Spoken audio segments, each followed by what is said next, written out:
শীতকালে যদি এই রকম একটা চিকেনের রেসিপি বানিয়ে না থাকেন তাহলে অবশ্যই একবার বানিয়ে দেখুন।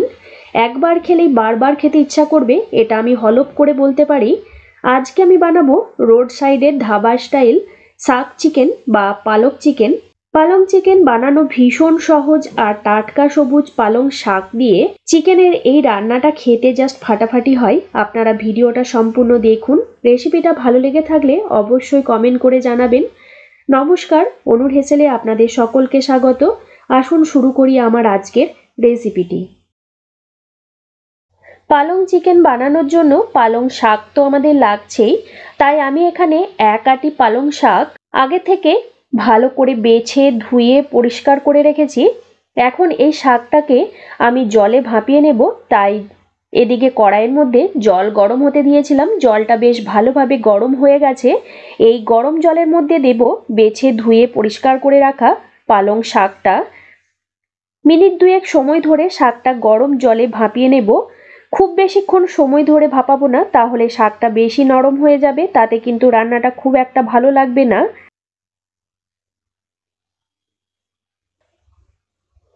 2 মিনিট গরম জলে শাকটা ভাপিয়ে নিয়েছি। এবার একটা বাটিতে আমি নিয়েছি ঠান্ডা জল। এই গরম জল থেকে শাকটা ছেঁকে তুলে নিয়ে দিয়ে দেব ঠান্ডা জলের বাটিতে। ঠান্ডা জলে বেশ কিছুক্ষণ ভিজিয়ে রাখবো শাকটা। এইভাবে যদি শাকটা ভাপিয়ে নিয়ে ঠান্ডা জলে রাখা হয় তাহলে শাকের কালারটা কিন্তু চেঞ্জ হবে না, একদম সুন্দর সবুজ থাকবে।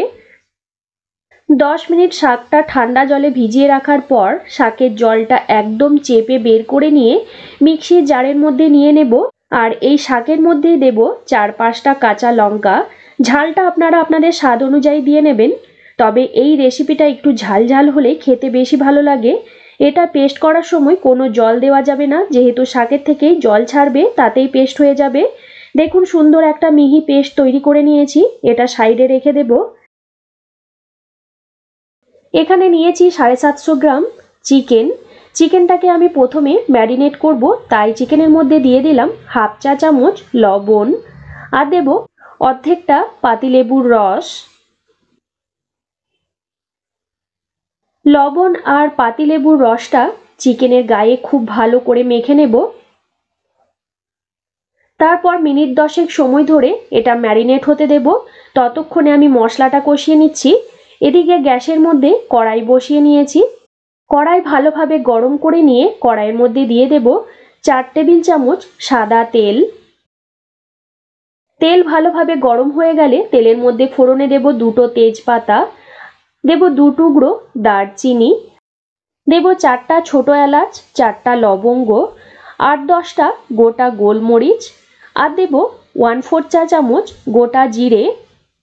গ্যাসের ফ্লেমটাকে একদম লোতে করে দিয়ে নাড়াচাড়া করে ফোড়নটাকে 15 থেকে 20 সেকেন্ড সময় ধরে ভালো করে ভেজে নেব। ফোড়ন থেকে যখন সুন্দর একটা গন্ধ বেরোতে শুরু হবে তখন এর মধ্যে দিয়ে দেব 3টে মিডিয়াম সাইজে স্লাইস করে কেটে রাখা পেঁয়াজ। নাড়াচাড়া করে পেঁয়াজটাকে ভালো করে ভেজে নেব। যতক্ষণ না পেঁয়াজটা হালকা নরম হচ্ছে আর পেঁয়াজের কালারটা চেঞ্জ হচ্ছে ততক্ষণ পর্যন্ত নাড়াচাড়া করে পেঁয়াজটাকে ভাজবো। পেঁয়াজ ভেজে নেওয়া হয়ে গেছে। দেখুন পেঁয়াজের কালারটা চেঞ্জ হয়ে গেছে। এখন আমি এর মধ্যে দিয়ে দেব 2 টেবিল চামচ আদা রসুন বাটা। পেঁয়াজের সাথে আদা রসুনটাকেও খুব ভালো করে কষিয়ে নেব। যতক্ষণ পর্যন্ত না আদা রসুনের কাঁচা গন্ধটা চলে যাচ্ছে ততক্ষণ পর্যন্ত আদা রসুনটাকে ভালো করে কষিয়ে নিচ্ছি। আদা রসুন ভালোভাবে কষিয়ে নেওয়া হয়ে গেছে, আদা রসুনের কাঁচা গন্ধটা চলে গেছে। এখন এর মধ্যে দিয়ে দেব একটা বড় সাইজের কুচি করে রাখা টমেটো। মশলার সাথে টমেটোটাকেও ভালোভাবে কষিয়ে নেব। যতক্ষণ পর্যন্ত না টমেটোটা সুন্দরভাবে নরম হচ্ছে ততক্ষণ পর্যন্ত টমেটোটাকেও খুব ভালো করে কষিয়ে নেব। টমেটো বেশ ভালোভাবে নরম হয়ে গেছে। এখন এর মধ্যে দিয়ে দেব হাফ চা চামচ লবণ। লবণটা একটু বুঝে দিতে হবে, কারণ চিকেনটা ম্যারিনেট করার সময় লবণ দিয়েছিলাম। আর দিয়ে দিলাম খুব সামান্য পরিমাণ হলুদ গুঁড়ো, দিয়ে দিচ্ছি হাফ চা চামচ জিরে গুঁড়ো, আর দেব 1.5 চা চামচ ধনে গুঁড়ো। জিরের থেকে ধনের পরিমাণটা একটু বেশি লাগবে। হলুদটা একটু কম দিতে হবে, তা না হলে কিন্তু গ্রিন কালারটা ঠিক আসবে না। আর দিয়ে দিলাম 1 চা চামচ কাশ্মীরি লঙ্কার গুঁড়ো। এবার সামান্য পরিমাণ জল অ্যাড করে এই গুঁড়ো মশলাগুলো খুব ভালো করে কষিয়ে নেব। যতক্ষণ পর্যন্ত না মশলা থেকে তেল ছাড়ছে ততক্ষণ পর্যন্ত মশলাটা খুব ভালো করে কষাবো। এই রকম আরও নতুনত্ব রেসিপি দেখতে হলে যারা যারা ফেসবুক বা ইনস্টাগ্রাম থেকে আমার ভিডিওগুলো দেখছেন এখনও যদি আমার পেজটাকে ফলো করে না থাকেন অবশ্যই ফলো করে রাখবেন। দেখুন মশলা খুব ভালো করে কষিয়ে নেওয়া হয়ে গেছে, মশলা থেকে তেল ছেড়ে দিয়েছে। এখন এর মধ্যে দিয়ে দেব ম্যারিনেট করে রাখা চিকেনটা। মশলার সাথে চিকেনটা খুব ভালো করে কষিয়ে নেব। মিনিট 5-7 সময় ধরে চিকেনটা মশলার সাথে ভালো করে কষিয়ে নিয়েছি। এখন এর মধ্যে দিয়ে দেব আগের থেকে পেস্ট করে রাখা পালং শাকটা।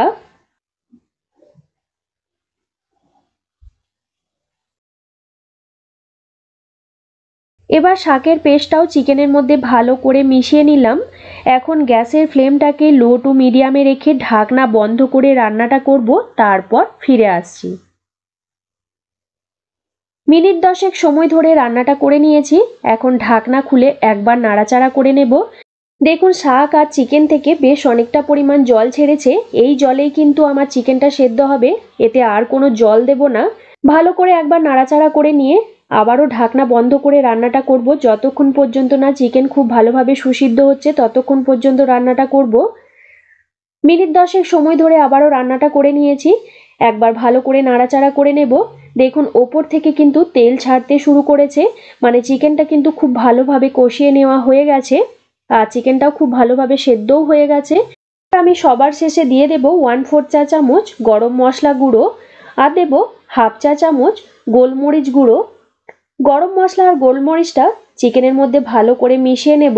তারপর গ্যাসের ফ্লেমটাকে একদম লোতে করে দিয়ে ঢাকনা বন্ধ করে কিছুক্ষণ রান্নাটা করব। তাহলে গরম মশলা আর গোলমরিচের ফ্লেভারটা মাংসের মধ্যে ভালো করে মিশে যাবে। এখন কড়াইয়ের ঢাকনা বন্ধ করে 5 মিনিট রান্নাটা করব, তারপর ফিরে আসছি। 5 মিনিট পর গ্যাস বন্ধ করে দেব। ব্যাস তৈরি হয়ে গেল আমার আজকের রেসিপি পালং চিকেন বা শাক চিকেন।